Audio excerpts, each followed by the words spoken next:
Personne ne veut admettre que sa nation est un tigre de papier. Pourtant, dans les pays du Golfe Persique, leur impuissance militaire est un problème qu'ils ont eux-mêmes créé. Depuis plusieurs décennies, l'Arabie Saoudite, le Qatar, Oman, Bahreïn, le Koweït et les Émirats Arabes Unis partagent une même hypothèse. Même si l'Iran tenait des discours menaçants et que des pays comme le Yémen ou la Syrie étaient en décomposition, une grande guerre au Moyen-Orient restait quasiment impossible au XXIe siècle. Quels que soient les problèmes qui survenaient, les États du Golfe pouvaient compter sur l'Amérique pour les gérer sans leur implication, afin que Riyad, Abu Dhabi, Doha et Dubaï puissent se concentrer sur leur transformation en villes étincelantes du futur. Puis le calendrier est passé à 2026, n'est-ce pas ? Et faute d'une meilleure façon de le dire, eh bien tout est parti en vrille. De l'Amérique latine à l'Indo-Pacifique et au continent européen, de nombreux pays ont connu un réveil brutal cette année. Alors que d'autres nations ont réalisé que leurs hypothèses sur la sécurité mondiale étaient fausses, les États du Golfe ont compris qu'il se construisait un monde fantasmé. Ce fantasme n'a pas résisté à la réalité géopolitique, et désormais les États du Golfe envisagent sérieusement de devoir réagir. Leurs forces armées devront être modernisées et repensées pour une époque où la guerre ouverte demeure possible. Leurs usines devront être réaffectées, converties et grandement agrandies pour répondre au fait que la quantité d'armes compte plus que leur sophistication. Ils doivent réévaluer d'anciennes alliances, s'assurer de nouveaux partenaires internationaux et envisager d'être menacés non seulement par l'Iran ou Israël, mais aussi entre eux. Remontons le temps jusqu'à la fin janvier 2026, où, comme l'industrie l'appellera, il y a plusieurs décennies, et les États du Golfe étaient clairement en pleine ascension. Débordant de l'argent qu'ils avaient amassé grâce à l'extraction de pétrole et de gaz, la région avait en grande partie décidé d'investir ses fonds dans d'immenses fonds souverains, se construisant ainsi une place de choix sur la scène mondiale dans le tourisme, le transport, la logistique, les affaires et les médias, entre autres domaines. Ils ont érigé d'immenses monuments à la hauteur de leurs ambitions, du Burj Khalifa de Dubaï au projet saoudien fantastique baptisé NEOM, et ils ont injecté des centaines de milliards de dollars d'investissement dans des projets et des entreprises à travers le monde. Ils étaient un partenaire clé des États-Unis, de la Chine, de la Russie, du Japon et de l'Union européenne, tissant des relations lucratives à travers le monde en développement. Mieux encore pour les États du Golfe, leurs dirigeants avaient surmonté les impulsions fantaisistes de leur début.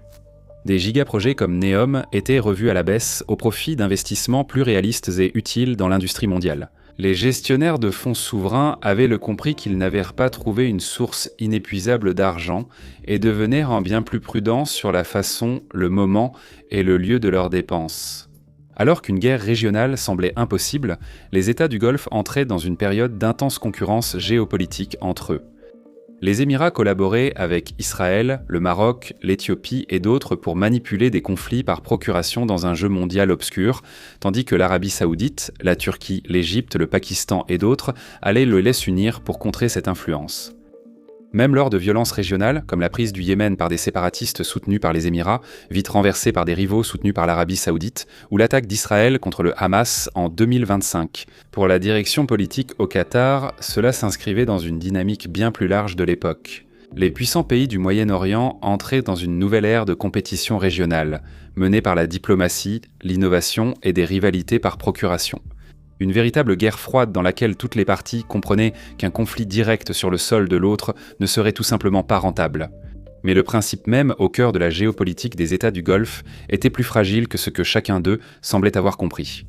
À Riyad, à Doha, à Mascate et surtout à Abu Dhabi, les souverains promettaient à leur peuple que, quoi qu'il arrive ailleurs au Moyen-Orient, ces pays étaient en sécurité. En fait, ils offraient un tel niveau de sécurité que des gens du monde entier devraient venir s'y installer avec leurs familles et leurs intérêts financiers pour profiter pleinement d'un environnement qu'ils ne trouveraient nulle part ailleurs. Dans cette hypothèse, il y avait aussi une autre supposition, que les États du Golfe avaient acquis une certaine forme de contrôle. Les puissances étrangères ayant des intérêts dans le Golfe, surtout les États-Unis, n'auraient aucun intérêt ou raison stratégique de mettre la région en danger. Le chaos persistant aux frontières, dans des États instables du Moyen-Orient et d'ailleurs, pouvait être contenu. Et quant à l'Iran, c'était une théocratie mourante, un État voyou en faillite qui n'avait plus qu'à endurer un effondrement lent et inévitable. Avec le recul, il ne pouvait pas se tromper davantage. Quand il est apparu que les États-Unis comptaient mener une action directe de grande ampleur contre le régime iranien, les États du Golfe ont réagi avec peur, anxiété et avertissement sur les destructions à venir si les États-Unis passèrent à l'acte. La Maison-Blanche a ignoré ces avertissements, semblant ne pas saisir la quasi-certitude d'une riposte iranienne contre les États du Golfe et la voie stratégique du détroit d'Ormuz. Le pari des États du Golfe, misant sur la primauté du profit et de la stabilité sur la tentation de guerre, s'est effondré sous la pression, avec des conséquences dévastatrices. Pendant les représailles de l'Iran, la région a subi des attaques jugées impossibles.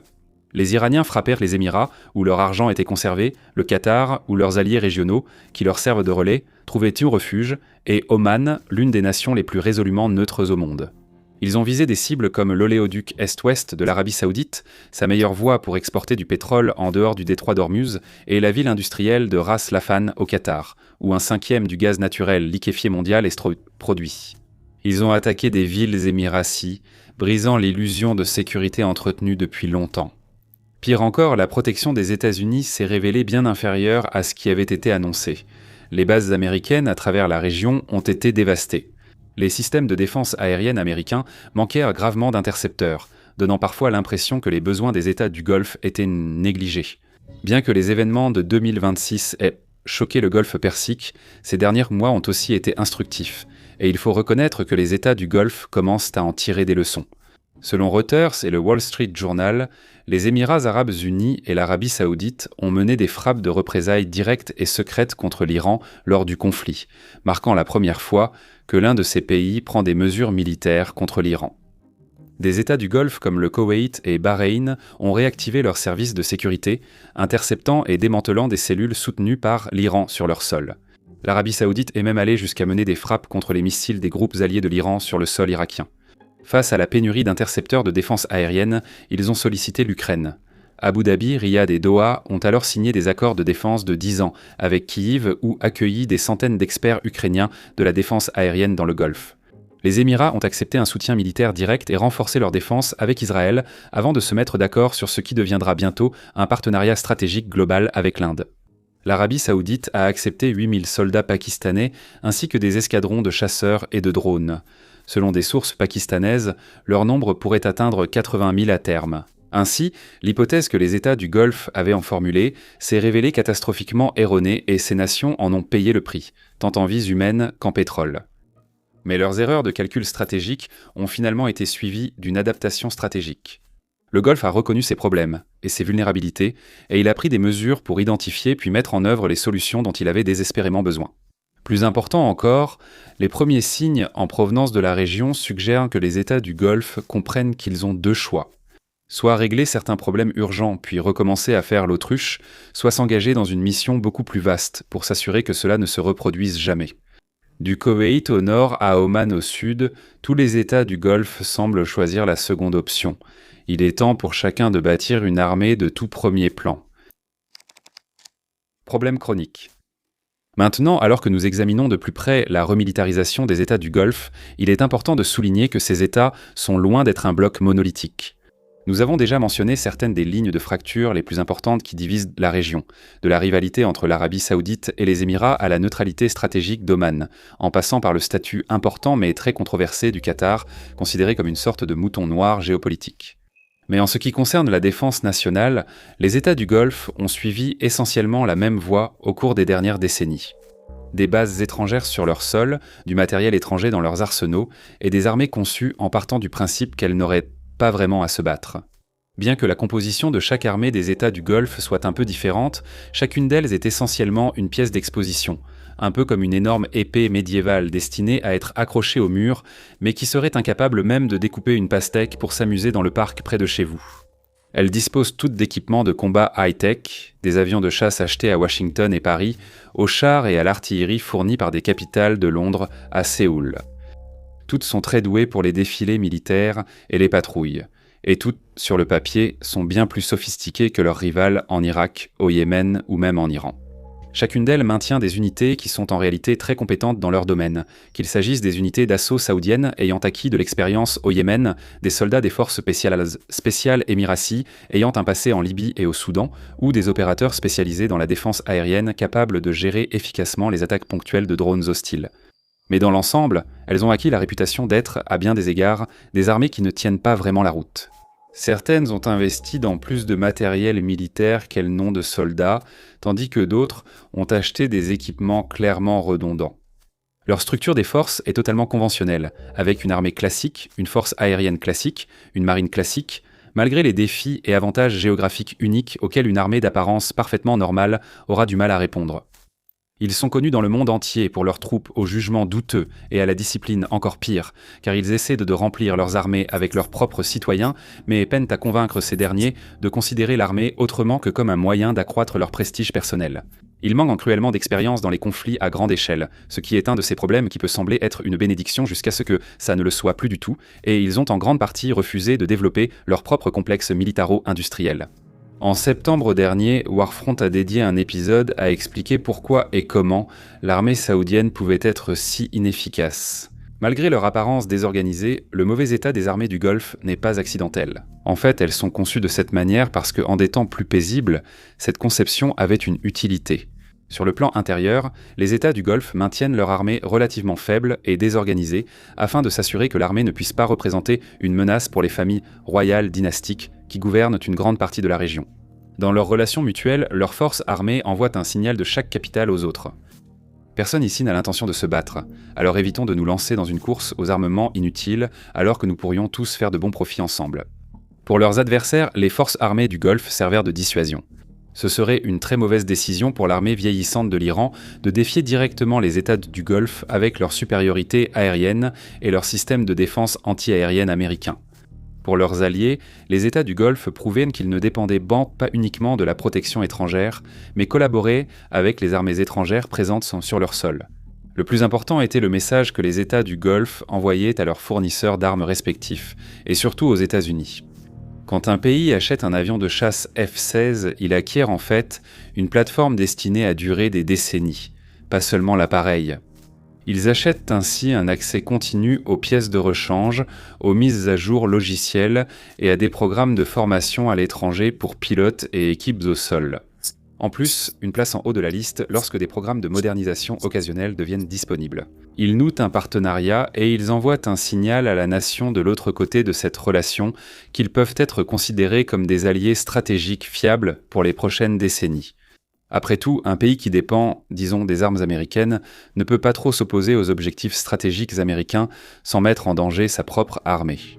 Ainsi, les États du Golfe ont mis l'accent sur le renforcement de leurs armées, surtout via l'achat d'équipements comme une forme de supplique destinée à être vue par leurs partenaires étrangers. L'armée saoudienne utilise par exemple 4 lance-roquettes multiples différents, un des États-Unis, un de Russie, un de Corée du Sud et un du Brésil. L'Arabie saoudite n'a pas vraiment besoin de 4 lance-roquettes différents. Au contraire, cela rend son armée moins efficace. Mais Riyad n'a jamais visé la performance dans le lancement de roquettes lors d'un conflit majeur. Son objectif était de montrer aux États-Unis, à la Russie, à la Corée du Sud et au Brésil que l'Arabie saoudite est un partenaire fiable qui ne dérapera jamais trop.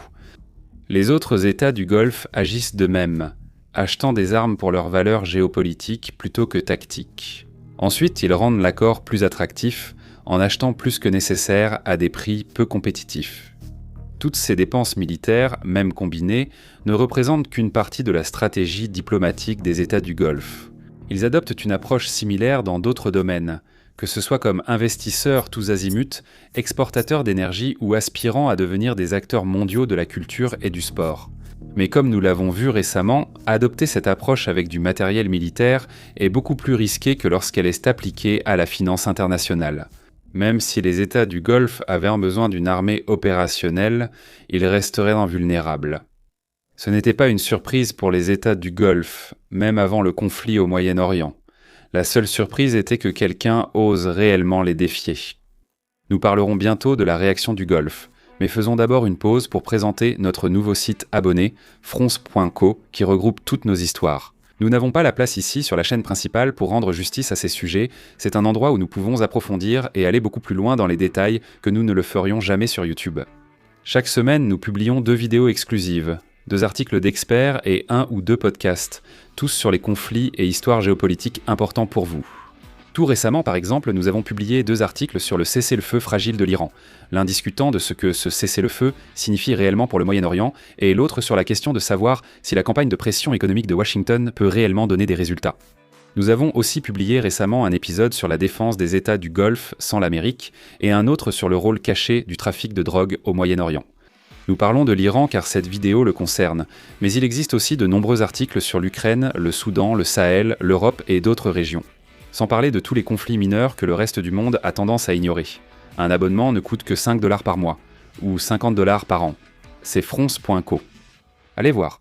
Maintenant, retournons dans le Golfe. Donc la prochaine étape des États du Golfe est évidente. Pour Riyad, c'est pertinent. Chacun de ces pays fait face à une menace bien plus sérieuse venant de l'Iran qu'il ne l'avait imaginé, et chacun l'a appris à ses dépens. Que le partenaire international sur lequel il avait choisi de compter, dans le pire des cas, n'a pas été à la hauteur de leurs attentes initiales. Pour répondre à ces défis, ces nations doivent prendre en main leur propre défense, qu'elles auraient dû le faire depuis le début ou non. Sur le plan sécuritaire, les États du Golfe ont commis de nombreuses erreurs au fil des décennies, mais il n'y a aucune excuse pour laisser les problèmes empirer une fois compris. Les réponses des États du Golfe dépendront des défis stratégiques auxquels ils font face, notamment face à leur principal adversaire actuel, l'Iran. Malgré les rivalités à long terme que les États du Golfe peuvent avoir entre eux, avec Israël puis avec d'autres pays du Moyen-Orient, ou même avec des pays ailleurs dans le monde, l'Iran représente la menace imminente. Seul l'Iran a attaqué des cibles énergétiques majeures, menacé les infrastructures de dessalement et télécom, et constitué un réseau de supplétifs régionaux capables d'attaquer le Golfe. Depuis le nord dans les repères de milices irakiennes, et le sud au Yémen contrôlé par les Houthis. Les États du Golfe font face à la menace de bombardements aériens à longue portée de l'Iran et ses alliés. Il est maintenant clair que l'Iran peut utiliser des drones kamikazes, des missiles de croisière subsoniques et des missiles balistiques à trajectoire élevée lors de bombardements coordonnés. Ces attaques sont conçues dans un temps pour submerger les défenses aériennes locales, obligeant les batteries de défense à tirer des intercepteurs et à abattre les menaces entrantes, malgré le fait que ces menaces arrivent plus rapidement que les intercepteurs ne peuvent être rechargés. Des systèmes d'interception débordés comme le Patriot américain, le Dôme de fer israélien ou le Cheong de sud-coréen et certains drones ou missiles finiront inévitablement par passer. Pire, l'Iran a montré qu'il peut attaquer simultanément depuis plusieurs directions avec l'aide de ses supplétifs et faire voler ses drones à basse altitude et faible vitesse, les rendant plus difficiles à détecter. Enfin, même si les missiles et les drones iraniens sont interceptés, les États du Golfe subissent de plein fouet le déséquilibre des coûts.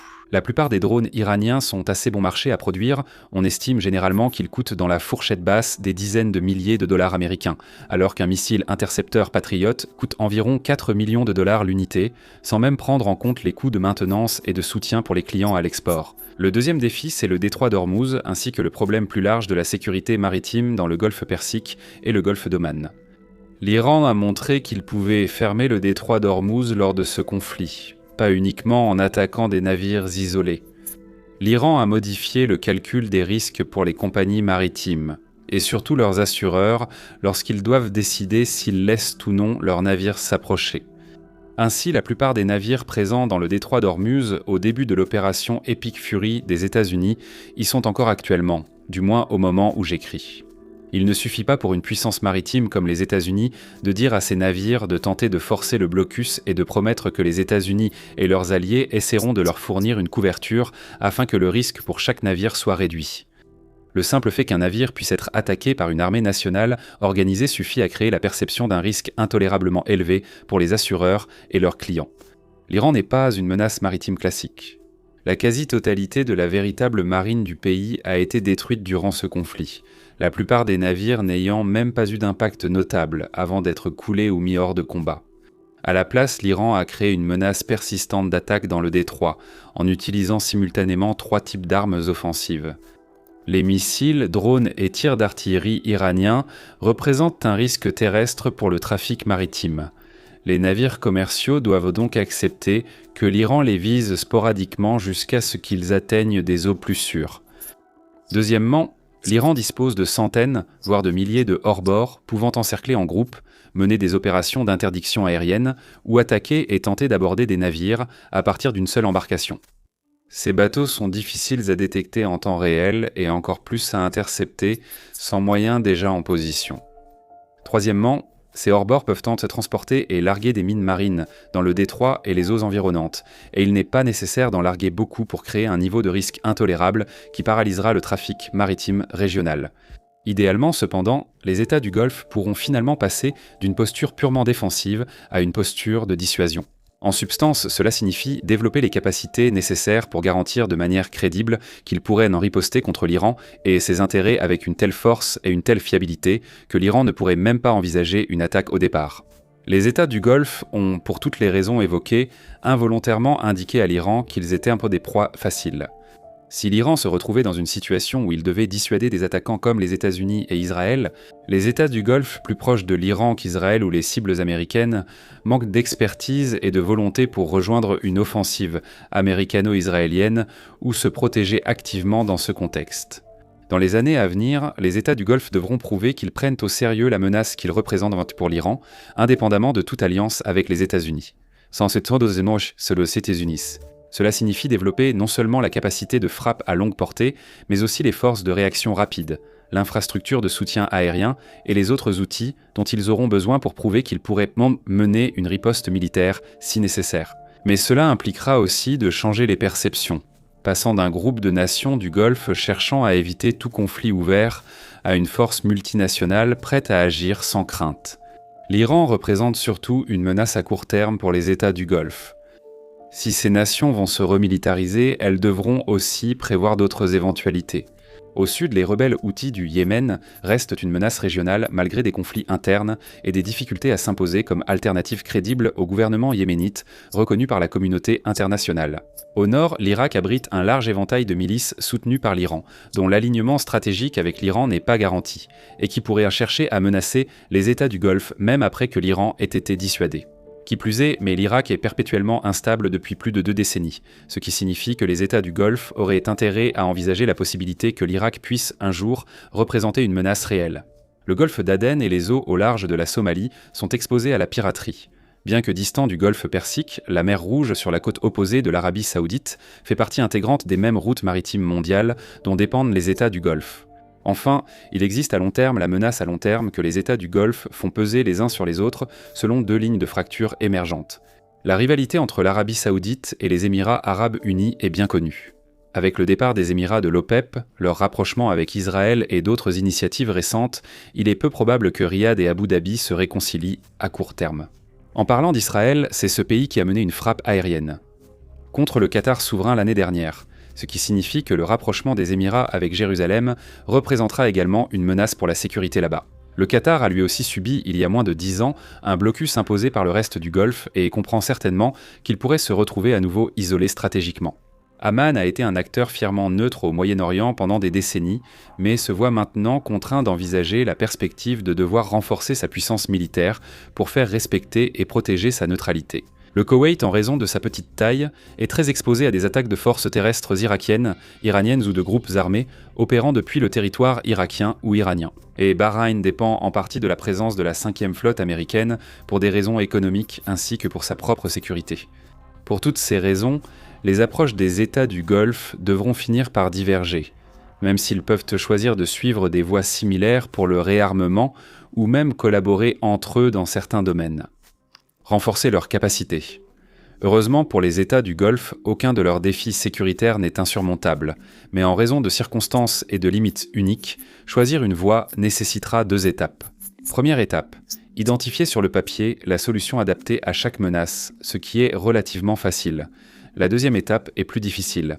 Essayer de modifier ces solutions afin que les États du Golfe, en particulier, soient capables de les mettre en œuvre. Donc d'abord, nous allons nous attaquer à la première étape et identifier les solutions avant de passer à la deuxième étape et d'adapter ces solutions à tous les problèmes particuliers que les États du Golfe devront prendre en compte.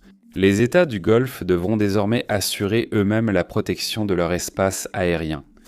Les derniers 2 mois ont démontré la saturation nécessaire des défenses aériennes pour protéger les bases américaines, les installations énergétiques du Golfe et d'autres cibles clés. Même ainsi, les défenses aériennes restaient parfois insuffisantes.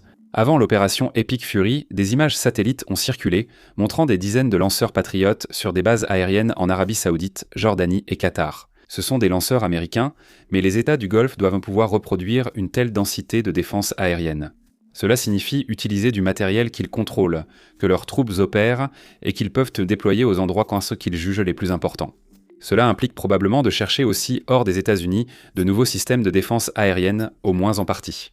Construire une batterie complète de missiles Patriot prend beaucoup de temps, sans parler d'un nombre suffisant de batteries pour répondre aux énormes commandes que les États du Golfe devraient en passer d'un seul coup. Reconstituer tous les intercepteurs utilisés cette année pourrait prendre encore plus de temps.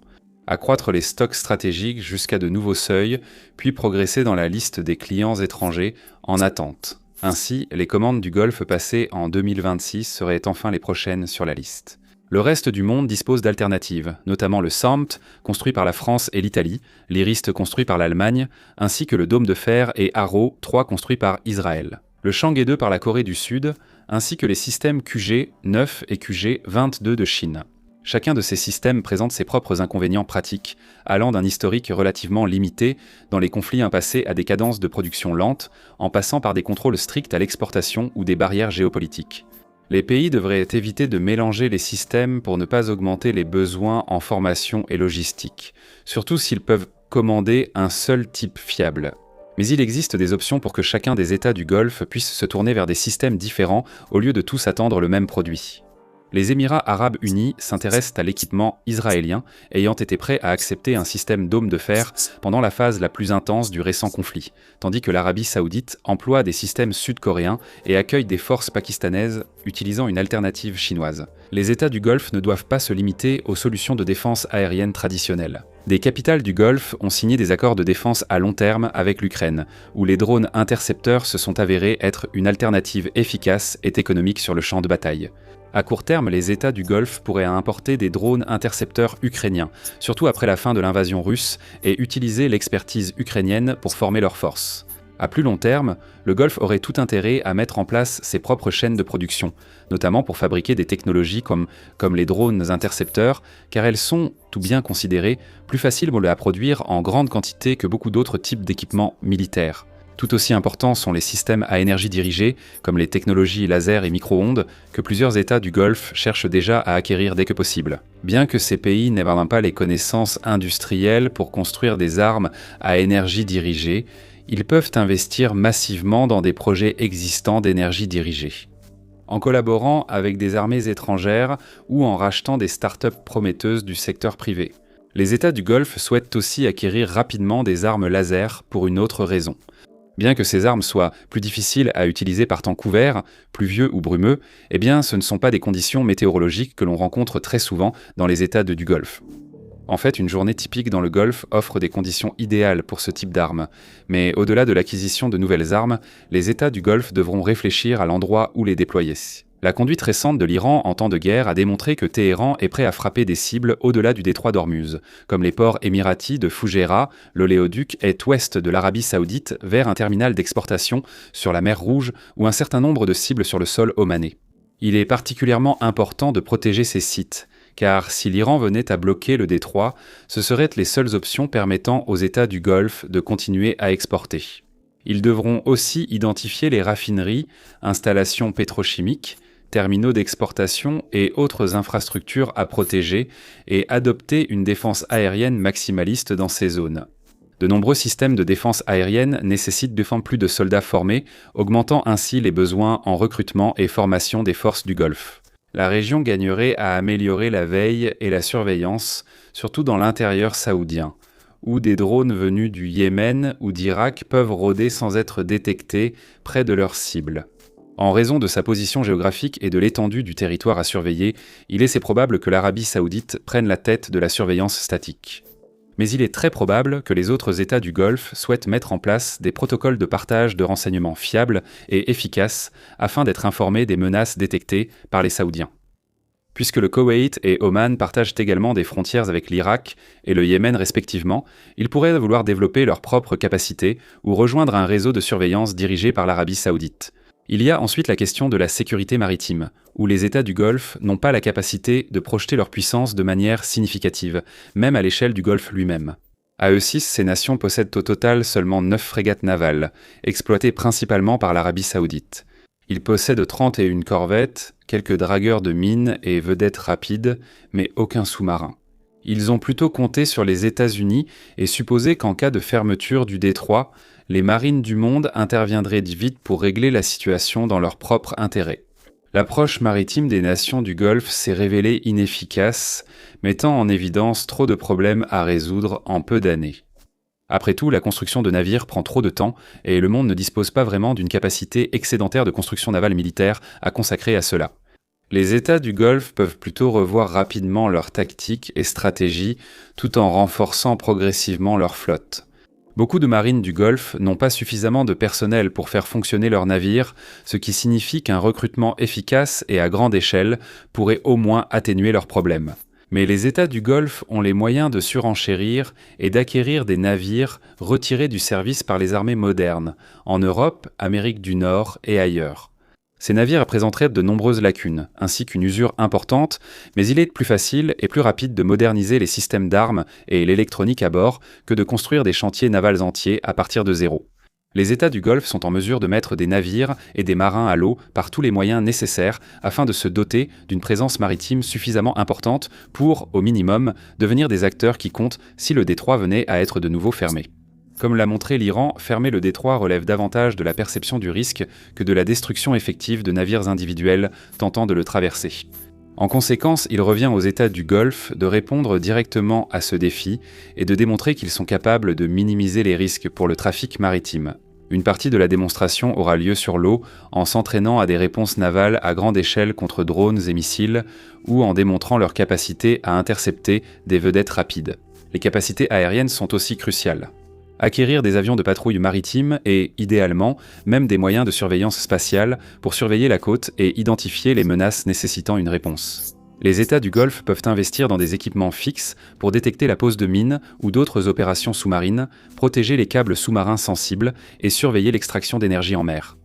En période de paix, les États du Golfe peuvent mettre en place des patrouilles proactives ou agressives pour affirmer leur présence dans tout le Golfe Persique et le Golfe d'Oman. Gérer les risques, c'est gérer les perceptions, et la meilleure chose que les marines du Golfe puissent faire est de s'assurer qu'elles sont constamment visibles, actives, et qu'elles montrent qu'elles sont suffisamment capables de répondre aux menaces une fois qu'elles sont identifiées.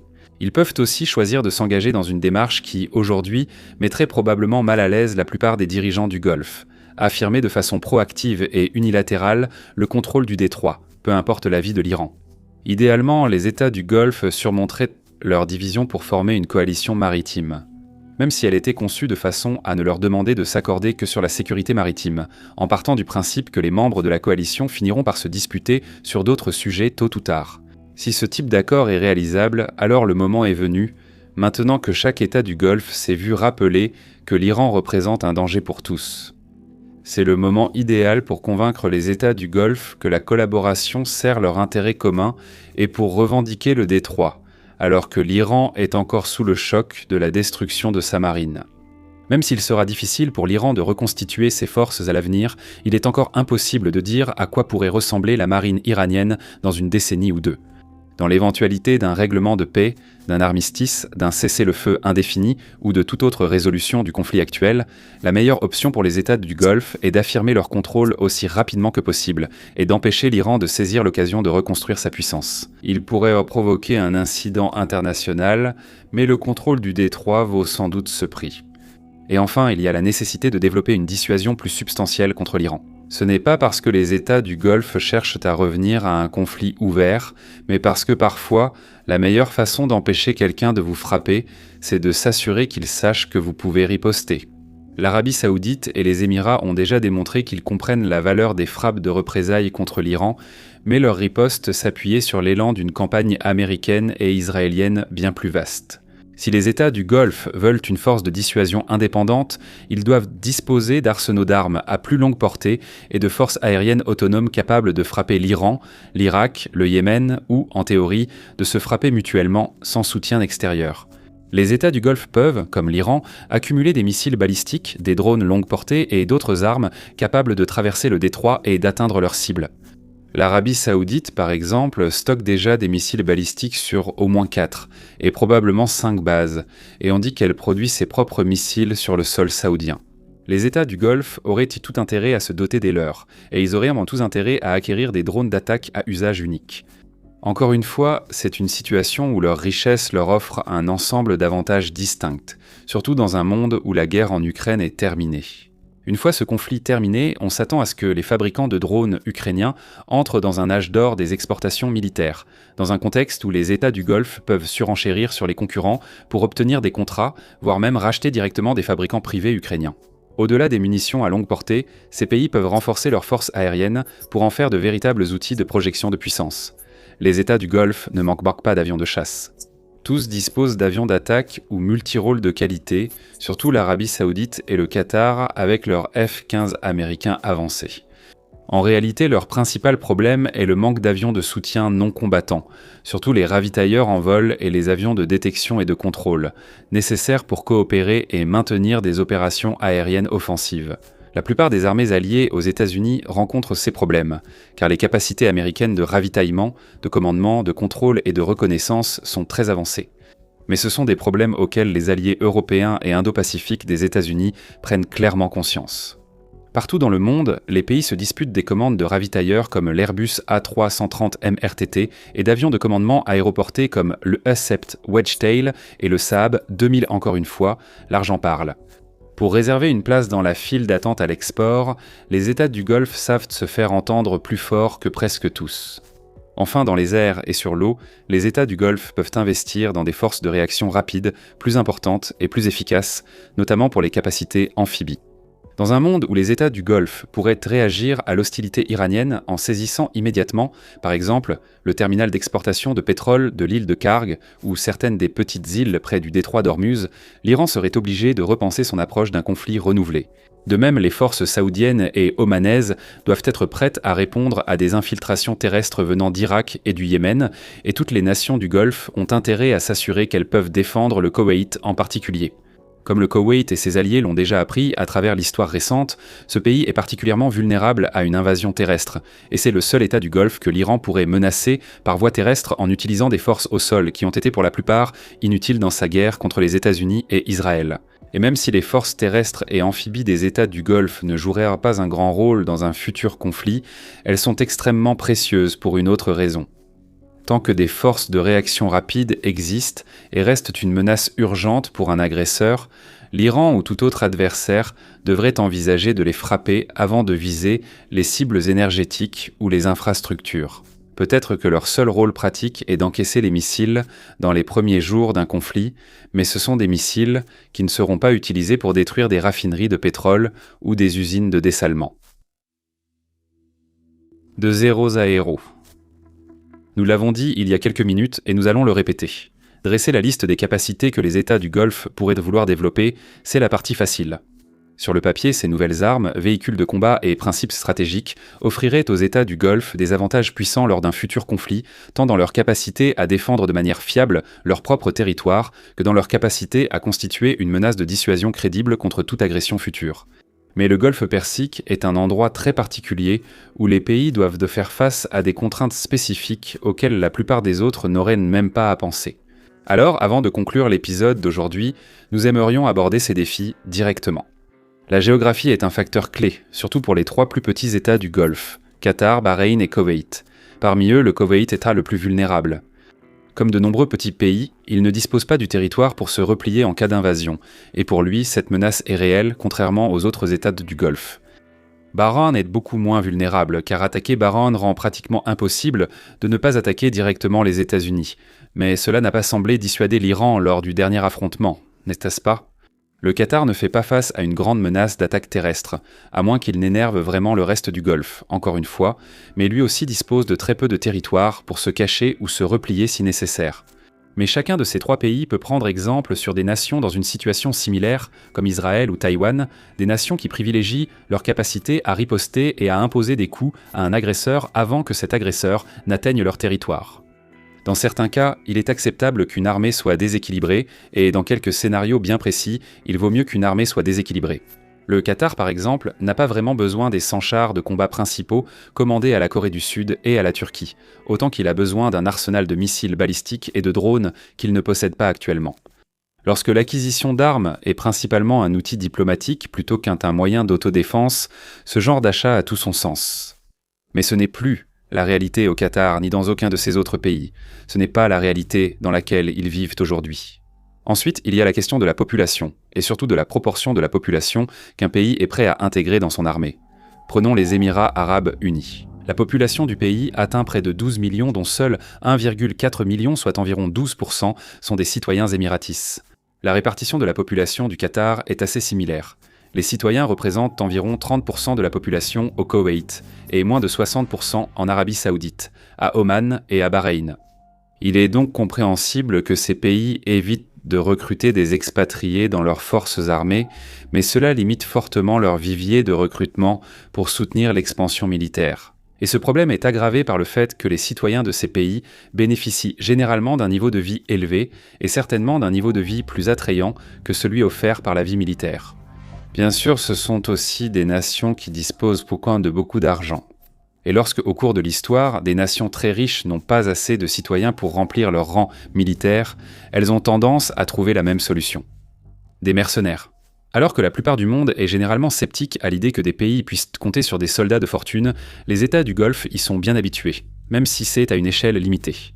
Les Émirats ont des liens avec des organisations de mercenaires qui recrutent dans le monde entier, surtout en Amérique latine et en Afrique. D'anciens officiers militaires américains et européens obtiennent souvent des contrats lucratifs de conseil, tandis que des migrants et expatriés à bas salaire sont recrutés pour des tâches de soutien comme la maintenance, la logistique ou la restauration. Même si chaque pays veut conserver ses armes et avions de combat entre les mains de leurs propres citoyens, ils peuvent alléger leurs charges militaires en faisant davantage appel à des sociétés militaires privées. Selon leur expertise, ces contractuels pourraient opérer des systèmes de défense aérienne, gérer des radars ou servir comme matelots sur des navires de guerre. Ils assuraient la garde, la guerre électronique, les opérations cybernétiques et d'autres tâches. Déjà, on pense que les États du Golfe recrutent activement des étrangers pour occuper bon nombre de ces postes, prenant des initiatives pour établir des organisations de mercenaires et des intermédiaires capables de recruter des soldats à l'étranger. Selon des sources interrogées par Middle East Eye, ils privilégient les contractuels de pays musulmans comme le Pakistan et l'Égypte, tout en réservant certains postes spécialisés à des experts européens et internationaux. Une fin hypothétique de la guerre en Ukraine profiterait aussi aux armées du Golfe, car des dizaines de milliers de anciens combattants ukrainiens quitteraient bas l'armée dans leur pays. Recrutés à l'étranger dans de meilleurs contrats, ils fourniront l'expertise en drones et défense aérienne recherchée par les États du Golfe. Les États du Golfe n'ont pas à recruter uniquement des anciens combattants. L'un des défis sous-estimés qu'a apporté la révolution mondiale des drones est le fait que les drones peuvent être pilotés par toutes sortes de personnes qui, normalement, ne se retrouveraient pas dans l'armée. Les opérateurs de drones éloignés des lignes de front n'ont pas vraiment besoin de satisfaire à des exigences physiques, que ce soit en termes d'âge, de sexe ou de capacité. Ils n'ont pas non plus à se confronter à l'idée qu'ils risqueraient de perdre la vie.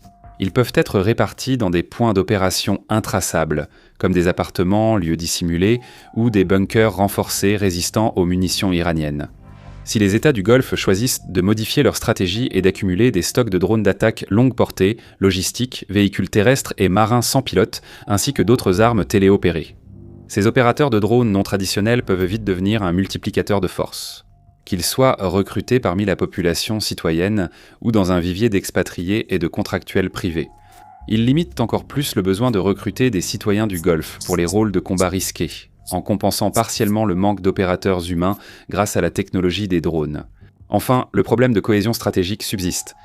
Au cours des prochaines décennies, les Émiratis et les Saoudiens vont entretenir leur rivalité. Oman va essayer de réaffirmer sa neutralité stratégique. Bahreïn va s'accrocher à la 5e flotte américaine aussi fort que possible, et le Qatar va probablement se livrer à une sorte de connerie, quelle qu'elle soit.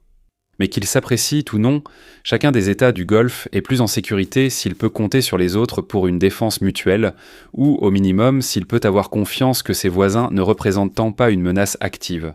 Quand ils veulent se faire concurrence, ils peuvent le faire sur le plan économique, technologique, diplomatique, ou, s'ils y tiennent vraiment, à travers des conflits par procuration sur le sol de quelqu'un d'autre. Le golfe Persique lui-même et toutes les nations qui en dépendent doivent rester en sécurité quoi qu'il arrive.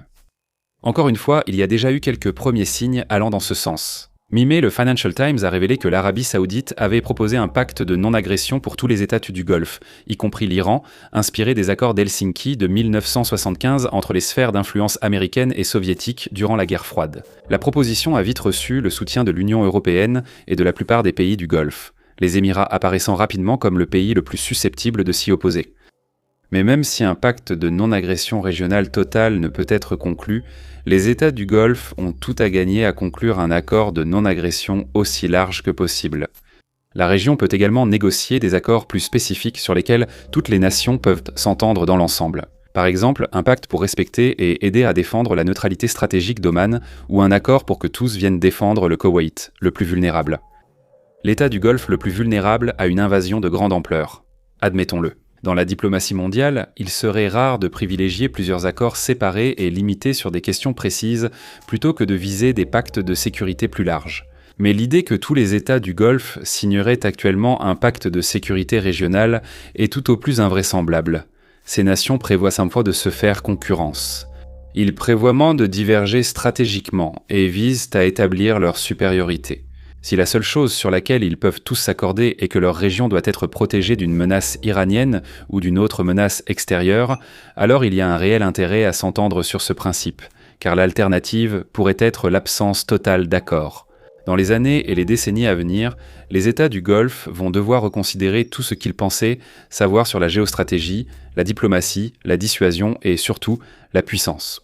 Mais leur situation est le résultat des choix qu'ils ont faits après des décennies de politique militaire qui n'a pas pris le reste du monde au sérieux. On ne peut assurer une vraie sécurité nationale uniquement en signant des chèques, ce qui a poussé les États du Golfe à une prise de conscience inédite. Mais maintenant, ces pays ont du travail à faire. Et il faut l'admettre, cette manne financière inépuisable sera d'une grande aide pour tout ce qu'ils feront ensuite. Merci de regarder.